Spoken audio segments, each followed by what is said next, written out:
এরকম আগেও মেরেছে, এরকম আগেও আমায় মেরেছে। ঝুট ঝামেলা হতেই পারে, আমি মানলাম, কিন্তু কোনো দিদি বটি নিয়ে কোপাতে আসে তোমরা জানো না যে দিদি অলরেডি আমার নামে কেস করে এসেছে। গাইস, তো আপনারা সবাই নিশ্চয়ই রন্দার ভিডিওটা দেখতে পেয়ে গেছেন। তো বর্তমানে নতুন আপডেট রন্দা যে রিসেন্ট বলেছে, আপনারা এই ভিডিওটাই দেখতে পাবেন যে রন্দা কি পরিস্থিতির মধ্যে এখন যাচ্ছে, তার দিদি ওর সঙ্গে কেমনভাবে মানে ব্যবহার করছেন সেগুলো এই ভিডিওতেই দেখতে পাবে। এই ভিডিওতে অনেক ক্লিপ আছে, ইম্পর্টেন্ট ভাইটাল ক্লিপ, যেগুলো দেখলেই বুঝতে পারবেন যে আলটিমেটলি রন্দার সঙ্গে কি ঘটছে এখন।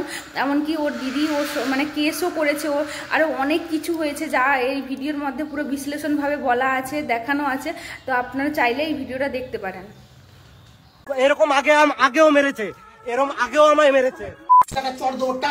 তোর বড় ঘুষ দিয়ে চাকরি পাইছে, ঘুষ দিয়ে চাকরি পাই না, আগের কথা ঘুষ দিয়ে চাকরি পায় না, ঘুষ দিয়ে চাকরি পাইছে, অনেকেই পাই। তো কি হয়েছে? কিছু হয় না তো, না কিছু হয় না। তো এনার বর ঘুষ দিয়ে চাকরি পেয়েছে আর এটা কন্টিনিউ কেসও চলছে। এরপরে এনার বরের ফটোটা আমি অ্যাড করছি, এটা হচ্ছে এনার বর। পিএফ আছে। তো এরপরে তোমরা সব বিচার করবে, ঘুষ দিয়ে চাকরি এরকম আগেও মেরেছে, এরকম আগেও আমায় মেরেছে। ঝুট ঝামেলা হতেই পারে, আমি মানলাম, কিন্তু কোনো দিদি বটি নিয়ে কোপাতে আসে বাঁচার জন্য রেকর্ডিং করলে রাখতে আছিস, সেরকম ভাবে রেকর্ডিং তুই কোপাইছো। যে কোপ খাইছে সেও কবে, আমার সেও কবে ওই কনি কবে রন কোপাইয়ে গেছে, দিদিরে আর মারে কোপাইতে গেছিল, আমি টেকাইতে গেছি, সেই কোপ আমার মাথায় লাগছে। তো যার গায়ে লাগছে সেই কবে, তার কাছ দিয়ে সব প্রমাণ হবে। মানে আমি বলতে পারতাছি যে তোমার মাইয়া এত ভালো নাটক কি করে পারে।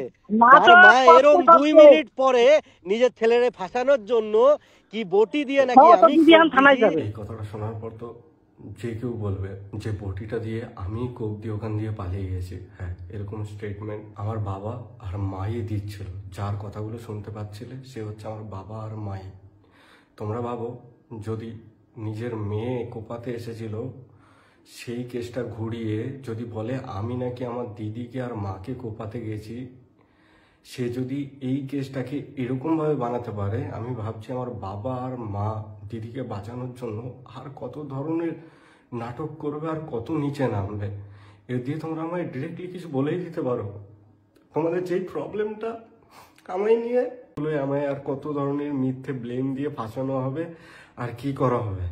আর আমিও জানি না যে আমি কি ভুলভাল ডিসিশন কি নেব, কারণ অলরেডি দিদি কান্না করে করে ভিডিও পোস্ট করছে। কিন্তু এটা তোমরা জানো না যে দিদি অলরেডি আমার নামে কেস করে এসেছে, সেখানে আমার মা সাক্ষী দিচ্ছে। মানে ভাবতে পারছো যে আমার দিদি আমার এত ভালো চায়, এত কিছু করার পরেও আমার দিদি কেস করা হয়ে গেছে।